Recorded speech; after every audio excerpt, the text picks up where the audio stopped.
Christmas has just passed and you got a cool new VR to play with, but setting it up didn't go so well, and your games are starting to look like this. So what do? You head over to Google for a solution, but nothing seems to fix any of these issues. In this video, I will show you how to get better FPS, improve visual quality, and Quest Link in games on the headset alone. Before starting anything, make sure Windows is up to date, your graphics card drivers are up to date, and you're running in high performance power plan, and have USB selective suspend setting disabled. Now, depending on the way you want to play PCVR, either Quest Link or Air Link, these settings can help with both to get that buttery smooth experience. Starting with Quest Link. Once you get it plugged in and have the Oculus software installed, make sure you head over to the devices, click on your Quest headset, and click on USB test. Sometimes the first test won't work, so just try it again. Once the test is done, it will tell you the speed of your link cable to ensure it is fast enough to transfer the data from the PC to the headset. Anything over 500 megabytes per second is more than enough. Also, check which port the cable is plugged into, as 3.1 is recommended for the best performance. Some motherboards come with VR ready ports which work great for this. Next, we want to head back into the Quest headset and head down to graphics preferences. Once in the setting, you will see your refresh rate and quality slider. Everything should be set to recommended, which will try and push your headset to the max. It can leave no wiggle room for your games to play.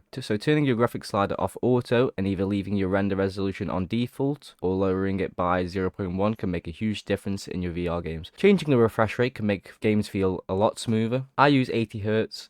This means the games I play will have to reach at least 80 frames per second. Anything under will cause stuttering, so have a play around with your refresh rate and quality slider to find what's best for your PC specs. These settings will also apply in the Air Link. Before exiting Oculus, make sure in the settings in general that Oculus is set as default runtime. Next thing we can do is go into the Oculus Debug tool. This is safe to do but can have more of a performance impact if you're looking for visual improvement. Go into your hard drive that Oculus is installed to, go into Program Files, Oculus Support, Oculus Diagnostic, and right click to create a shortcut. I recommend doing this to get the debug easier in the future. Move the shortcut to where you would like and open the debug tool while the headset is connected. The main things we are looking at here is pixel per display override, asynchronous warp, distortion curve, encode resolution width, encode bit rate, and link sharpening. Pixel per display override makes the game look more clearer with a bit more of a performance impact. Leaving at 0 is default, but changing it to 1.2 and any lower can improve the quality much more. Next, asynchronous warp. This setting should be disabled as it halves the FPS when you can't reach the headset's refresh rate, causing huge frame drops and making the game very sluggish. Distortion curve has 3 settings, default, low, and high. This means what the resolution of the rim of the headset looks like, so low makes the outer image look sharper, higher uses lower resolution to the outside of the image, causing blur but makes the image in the center look sharper. I set this to low because all the previous settings make the middle sharper, and this can just make the overall experience less of an eyesore. Next is encode resolution width. This adds the width of the resolution to the headset. The max it can go is 3970 but requires a lot of GPU power. I use 2912 as it looks nicer and lets my GPU have room to breathe. By the way, make sure encode dynamic bitrate is turned off. And next is your encode bitrate. This setting changes the speed in which data is transferred to the headset through the cable. Max is 550 but will put more strain on your video encoder, so I set mine to about 400. And finally, link sharpening. This just makes the edges look clean and tidy with not much of a performance impact. I use normal as most games have anti-aliasing. These settings can affect the Air Link, such as encode bitrate, because sending data wirelessly is much harder than cable. With Air Link, I would leave dynamic bitrate enabled and set the encoder resolution back to 0. Don't close the debug tool just yet, as we might use it later. Now we are done with the debug tool, make sure to click services and restart Oculus services to enable these settings. The Oculus is now set up and ready for Oculus games. But what about SteamVR? Start up SteamVR while the Oculus app is open and connect it through Link or Air Link. To get into the SteamVR home, on the PC, head into the VR settings, click the 3 lines to bring up the settings menu. Check that Oculus is set as default runtime. While on the PC, turn off SteamVR home in the general tab, as this will cause a lot of performance issues. The next settings you can either do on the headset or the PC. On the headset, bring up the VR home, head to the VR settings on general. It will show you your current refresh rate settings that you set on Oculus and the headset resolution. Make sure you set the headset resolution to 100% so it does not try to override the Oculus settings. Setting the resolution any higher can cause FPS loss and issues with the two clients trying to interact with each other. To check your FPS in game, you can either use a SteamVR debug or FPS VR to make sure that FPS is stable while gaming. Before we finish, if you're a Windows 11 user and you are encountering bugs and performance issues, try enabling beta mode on SteamVR. PCVR, or opening the developer console on the Oculus Debug tool. This will have to be opened and closed before and after a session to remove the debug pop-up. While gaming,